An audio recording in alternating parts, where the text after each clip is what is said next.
Students in the capital of the English-speaking Northwest region prepare for a crucial exam in June, but they're struggling to keep up.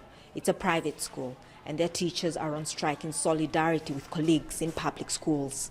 They want the government to stop sending teachers who only speak in French or pidgin English. Many students and parents support the striking teachers. Yes, I think it's a valid reason, because when you finish writing, you have a good grade, but you go somewhere, you're unable to make it, you're unable to be in the big position which you always dreamt of. This is how you'll find many classrooms in English-speaking regions of the country. Students who are about to write their national exam are worried that they won't be able to finish their curriculum, but they also say that sending French teachers to their schools only makes their studies harder. Teachers' trade union leaders are negotiating with the government, but say French-speaking teachers first have to leave the classrooms. For over 50 years, Anglophone children have not been able to have a headway in Cameroon in those disciplines that will bring about development, science and technology, because the government had refused to train teachers for our schools. In one of the suburbs in Bamenda's old town, Shang Peter brings his daughter for private tuition. Some of these children also have important tests and cannot afford to lose school time. He worries for their future. We are not even treated as second-class citizens. We are not even treated as human beings. That's a sad situation. Lawyers are also on strike. Like teachers, they say the government is sending to their courts French civil law judges who don't understand English common law. Cameroon was colonized by the French and British at the same time. Both are official languages. There are two national school curriculums and in English-speaking regions separate legal systems. But French has always dominated, and the roughly 5 million Cameroonians who speak English say their language and culture has been stifled for decades. We should draw up a federal constitution that gives a guarantee of mutual recognition and respect between the two states that came in 1961 into an experiment to form a union.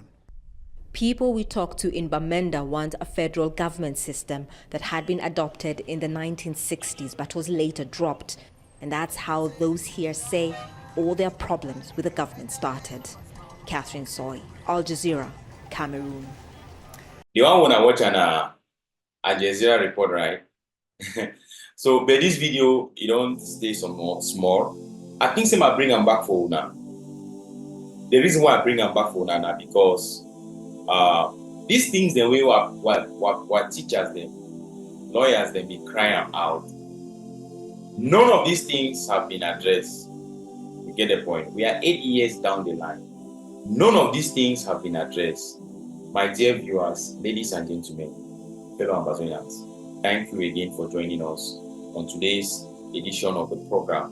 It's a pleasure to know that you are out there, and I am excited to be here, and I'm so happy that we are once more together on yet another edition of daily updates from this end. You can trust us that every day or every time we will bring to you updates on the things that are happening in Southern Cameroons, in the life of the people of the former British Trust Territory, United Nations Trust Territory of British Southern Cameroon. Today you can call it Ambazonia. Now, we're looking at the immediate causes of this problem.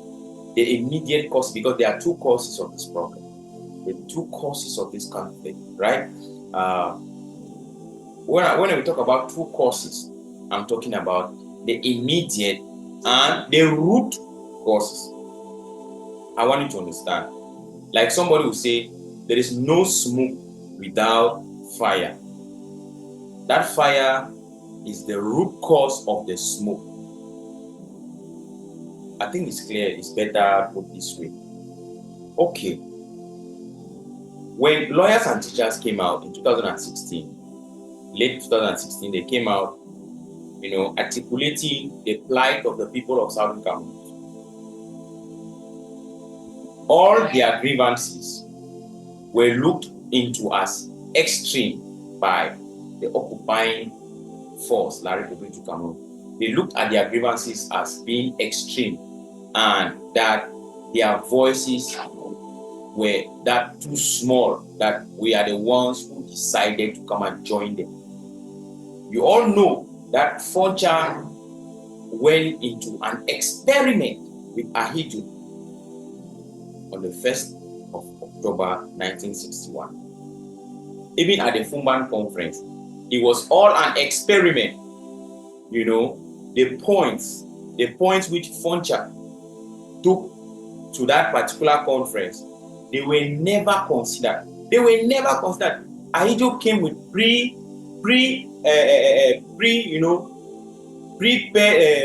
or ready-made, already came with the material that they already prepared, and they came with, and they just took what Foncha brought as proposals and put in the bin, and they went forward with their agenda. This goes to one singular conclusion. These people are not interested in you, they are not interested in myself. All what they are interested in is that land called Southern Cameroons.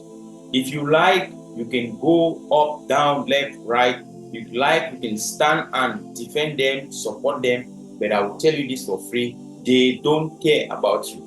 They care about Southern Cameroons. La République du Cameroon, they care about Southern Cameroons. They care about their land. They don't care about the people who live in that land. 8 years down the line, all what lawyers and teachers wrote is far from reality. Tassan Wilfred today, who has been put behind bars, and they have given him life imprisonment because he voiced out the immediate causes of this problem. And they will come to tell us that we are 2 cubes of sugar who decided to join them, and that they will dissolve us in a glass of water. My dear people, put the 2 cubes of sugar even in the sea, put it in the Mediterranean Sea or in the Atlantic Ocean, it will never be dissolved. This video I'm bringing to remind you people that we have a task ahead of us. There is a job that needs to be done.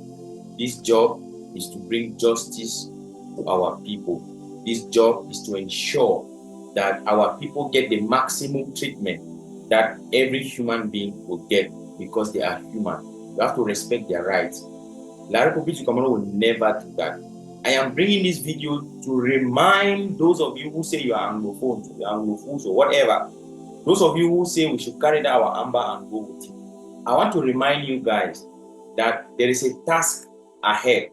Yes, you could be protecting that which you cherish so much. It is your personal interest you are putting in front of the general interest. The people of Southern Cameroons, they are human beings and they deserve the right to what they are clamoring for.